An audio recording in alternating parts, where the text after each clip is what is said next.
What is up, you guys? This is Mini Superheroes Today. Hey guys, today we're taking a look at two of the most iconic Indiana Jones Lego sets ever. The Temple Escape from 2008 and the brand new Temple of the Golden Idol from 2023.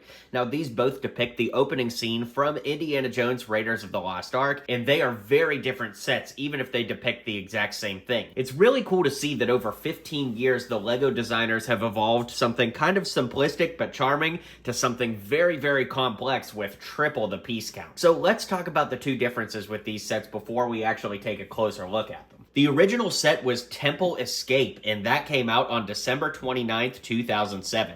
It had 554 pieces, 4 minifigs, and was $59.99 at the time of release. That would be about $82 in today's money, but good luck finding it for anywhere near those prices on today's aftermarket. To compare it, the Temple of the Golden Idol comes out April 1st, 2023, and it's $149.99. So that's quite a big jump from $60 back in the day. This set also comes with 4 minifigs, and it has a piece count of 1,545 pieces. So basically 1,000 more pieces than the original. Now, taking those piece counts into account, it's kind of interesting that the original one takes up so much more space than the new one. The top one, the new one of course, is about 20 inches from end to end. So I'm gonna guess that this one is maybe like 22, 24 inches when it's all said and done. The original set was my favorite Lego set for a very long time. It was replaced by the Ghostbusters Firehouse, and then the Daily Bugle, and now I think that the new set is my new favorite Lego set, but I've only had it for a few days, so I need to live with it a little longer before making that decision. But it's very cool to see how this has evolved, and without further ado, let's start taking a closer look, step by step, at how these are different and which one excels in which place. Now, in these comparison videos, I don't always talk about the boxes, but I am going to talk about it this time just because this box is literally like a core memory for so many people. I think that the artwork on the original box far surpasses the artwork on the new box. Granted, they do use a lot of the same art on the boxes, like the two smaller sets from the first 2023 wave use this exact same artwork, just in a different shade, but the artwork for the new set is kind of that black box that we always get on these big 18+ collector sets, so that's just not as exciting to me as something branded. You know, you got Harrison Ford up in the corner, we've got our minifigs up top. Mine also has the original price tag from the Lego store on the bottom, which is pretty cool. But when we flip it around, there's just so much cool, I guess, aesthetic to this set, right? It shows you all the play features, which we're going to get into. It advertises the Indiana Jones video game. I mean, that's just so cool. It recreates scenes from the movie. That's just so great.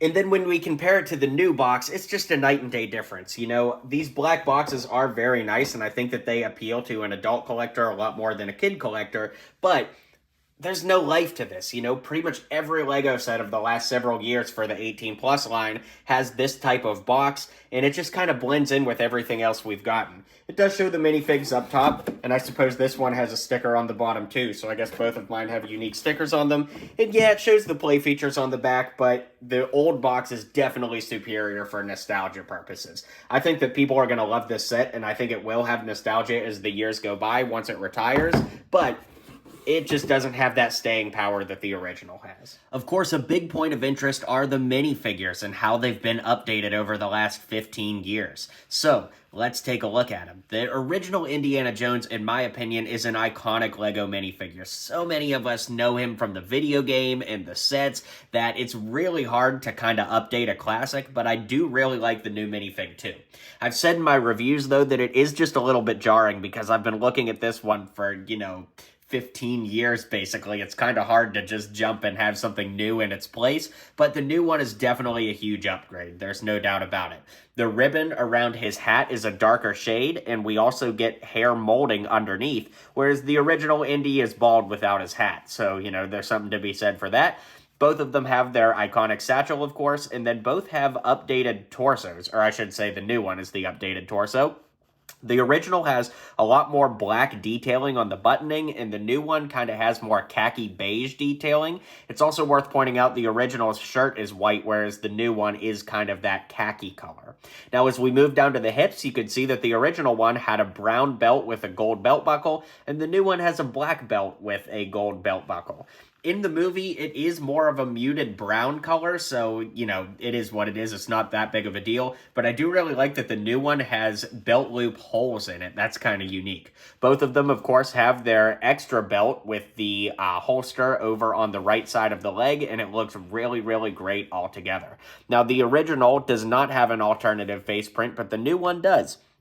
The new one has spider webs on there, but unfortunately the hat kind of covers up that he literally has a spider on his face, so it's a little bit weird that they went through all that detailing to add the spider webs, and then a lot of it gets covered up by the hat anyways. I don't really know what the fix would be to that, but I don't know. I feel like they should have just given him another expression and not the spider web, but it's not really the end of the world either way. Satipo is our next minifigure, and man, has he come a long way in the last 15 years. The original actually was pretty darn good, but he had kind of a generic face, whereas the new Satipo has a brand new head, and it does look a lot like Alfred Molina from the movie. The new one also has belt printing on the torso, but I really like the way, if you look at this side of the jacket, look how it kind of bends where the buttons are. They kept that pretty true to the original on the new one. I like that both of them have a lot of sweat on their shirt. Obviously, it would be very hot out in the jungle. And if we flip it around, the original does not have back printing, but the new one has those tarantulas on the back, which is definitely a nice touch. The new one also has an alternative expression, which is kind of his scared face for having the spiders on him. And both of them came with a torch to carry through the, temple. And the new one is definitely not as exciting as the old one. The old one actually looks like a torch, and the new one just looks like a Lego piece with fire on it. I think Belloc is probably one of the bigger upgrades in the entire wave of the new Indiana Jones sets. The original, I think that the outfit he has was actually too dark of a shade, and the new one looks a lot better. I also want to remove both of their hats. The hat is the same piece, just in a different color, but the new head is so much better. I have to be honest, when I was a kid, I honestly thought that this could have been like a woman's head. Not to say there's anything, wrong with that, but it just does not look like Belloc at all, in my opinion. But the new one really shines. He's got those gray eyebrows, and it just looks really great. The new one does have some back printing with some sweat on his back as well as around the shoulder blades, which I think is really nice. But otherwise, the printing is pretty darn similar between the two. It's just that upgrade in the color shade to make it much more accurate that I think looks awesome. And finally, we have our extra characters. Now, I don't know which one I like better, because the Jovitos is definitely awesome. I really want to army build these once the set comes out and they start popping up on Bricklink. But Jock is so iconic from this opening sequence that it's very cool to have Jock, and getting his side plane build is pretty awesome too.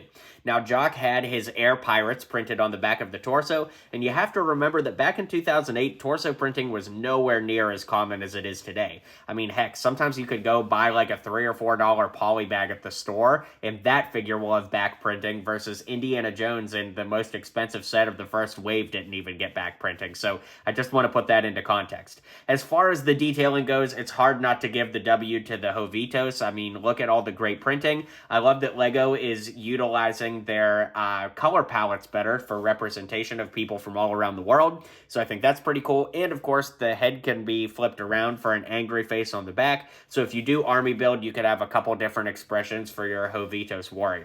I also love the giant fishing pole that Jock came with. That's worth pointing out. And for my superheroes friends out there, they actually used this exact same head on Tobey Maguire, Peter Parker back in the day, so that's kind of fun to throw out there.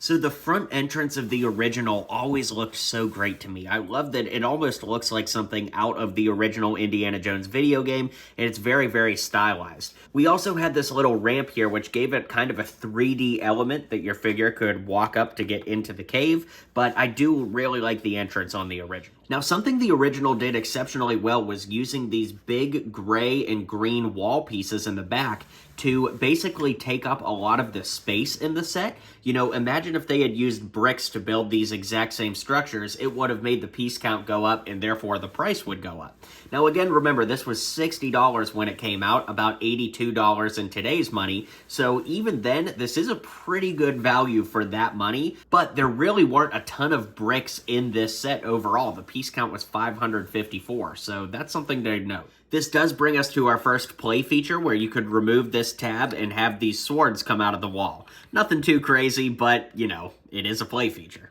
We've got a little skeleton on the wall over here, which we will see in the modern set 2 that has been revamped. And another thing I genuinely love about the original compared to the new one that I think it actually does better is all of this play space. Yeah, it's just a bunch of open gray area, but I really love that there's more space that, you know, you could add some things in here. Maybe you could build a second room going back there that Indy could explore. The new one is pretty solid in what it is, and there's not a lot of room for customization, whereas with this, I really like that there's a lot of space to play and get your hands in, and I think that there's a lot of value that's added to that. Now, the hallmark feature of this set is, of course, the ball dropping. So there's a little lever back here that you just lift up, and then the door knocks it down like that. So here it is from another angle, so you can see you just lift this lever up, and the ball drops down. Here it is from another angle. We've got a branch piece sticking out that you could have the figures use the whip to swing across the opening, which is cool. And of course, there's a big Aztec-looking sticker back there, which I think looks really, really great as well. Now, one of the things I really like about this set compared to the new one is how you can take these spears and kind of push them out from the back. I just think that that's a cool play feature and very, you know, emulatory of the movie. And of course, I like that there's the path that the figures can walk across to get up to the idol. That's really, really awesome. I also like the way that those are built like miniature skull versions of the skulls that we see kind of littered around the set. I think that that's a very, very cool attention to detail. Now, of course, that brings us to the idol staging area. We did have some stickers kind of around it to make it look a little bit more lived in, and we did get the idol piece, which looks really, really cool in its own right. The idol between this set and the new one are actually different cast molds, so they are not the same piece, although some people speculated that they might have been. The set also comes with some Lego coins. Now, when I opened my set, I opted to not take the coins off of the little combined piece there because I just wanted to leave it as mint as possible, but it is worth mentioning that those were included in the set as well. So here's how the idol area works. You know, you could take your Indy minifig and walk him up the steps. He grabs the idol and starts his run off. But, of course, as we know the movie plays out, we lift up this pin, and now the temple starts to fall apart, and Indy has to start his escape route out.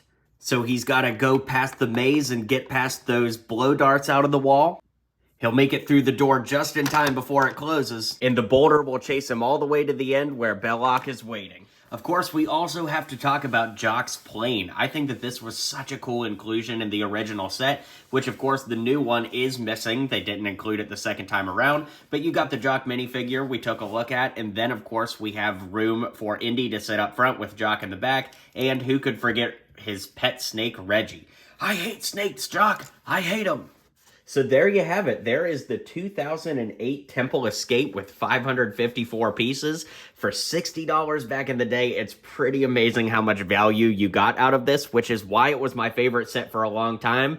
I just thought you got a great bang for your buck, but now it's time to bring the clocks forward to present day and see how the original holds up against the new one. So that brings us to present day with the new 2023 Temple of the Golden Idol. And as we saw earlier, it is considerably less long than the new one, but it's much more dense. And it definitely has better building, you know, elements to it and play features and things like that. So it's hard not to give the W to this, even though the one we just looked at was so great. For starters, the entrance has so much more detailing in the brickwork as well as the greenery outside, and we have a dedicated place to put our Belloc minifigure and the Jovitos, who wasn't even included in the first go-around of the set. So right off the bat, we're already starting good. As we move into the first chamber, there is a little bit of room to play, but there's not as much room for your hand as we had in the original. Remember, we had all that space in the original. Here, there's just a little bit of room to be able to fit your hand in, but this is more of a display piece, whereas the original was more of a play model. Anyways, we have a little play feature here with this twisty. If you twist it down, the boulder will fall down. Now, all you have to do is give it a little twist to the left and gravity will handle the rest. Or if you want to control the speed, just keep a little pressure and you can control it at your will. Then, of course, twisting it to the right will take it back up for a full reset, and you can have hours of entertainment just rolling this thing back and forth. Now, just like the original, we have the door that comes down, and that's on another twisty here as well. So, again, you can control the speed. If you twist it to the left very slowly, it'll come down as fast as you twist it, or you twist it to the right to reset it. Just give it a quick twist to the left, and gravity will take care of the rest. So, that's very, very cool. Just like the previous set, we have the chasm the figures have to swing across, but this time it's actually much more interesting because you have a play feature with this little piece here that you can have the figures swing across, so that's very, very cool.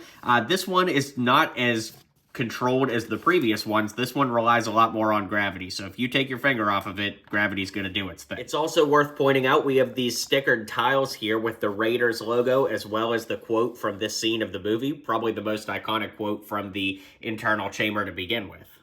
We also have this great detailing around the framing, and these tile pieces, the 2x3s, are actually printed. They're not stickers. So in the original, you'll remember we had those faces in the chamber where you could push the darts out of. Here, they're just decorative faces on the wall, and you have to use your imagination. It's not really the end of the world, but it is worth pointing out the difference there. Now, where this set really shines, no pun intended, is with the idol. So, of course, we have Indy right here, and we have the idol, and you see another one of these, so you know there's going to be a play feature involved. So here's how it works.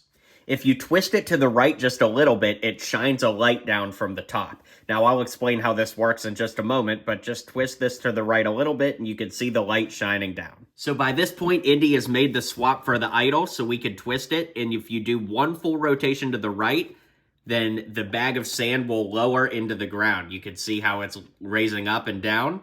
So now it's down, and once the sandbag is lowered, if you twist it one more time to the right, the temple starts to fall out, and it's time for Indy to make his escape. Now, the back of the set has tons of Technic mechanics built into it that you'll want to pay very close attention to when you're building to make sure everything works correct, but I'm going to reach around front here and show you how this one works in particular, because it's pretty amazing. So here we have our first click to the right, so you can see that the light is turning on. So the light is on. Now here's our first click, where the idol's being lowered down, and here's our third click where the wall's going to fall out. So you can see that each one moves all of these dials in different directions, and it looks really, really great. It is probably the most impressive Technic feature I've ever seen in a LEGO set, no joke. Well, that's about it, guys. We have looked at both the 2008 and the 2023 Temple sets, and I would love to hear what you guys think. In my opinion, it's hard not to give the trophy to the 2023 version because it's just so good. But I'm curious if there's anybody out there that's a holdout and says the 2008 is better. It's a great set. I certainly couldn't blame you, but I'd love to hear what you guys think in the comments down below. And hey, be sure to check out my other LEGO Indiana Jones videos on the channel. I'm the leading Indiana Jones LEGO fan on the internet, self-proclaimed, but I think you should check them out. I think you'll find a lot of cool stuff you like. Anyways, I'll catch you guys on the next video. Thanks for hanging out, and until next time, build on. Well, you made it to the end of the video. Thanks for hanging out with me today, and don't forget to hit like and subscribe, and maybe check out one of my other videos listed here.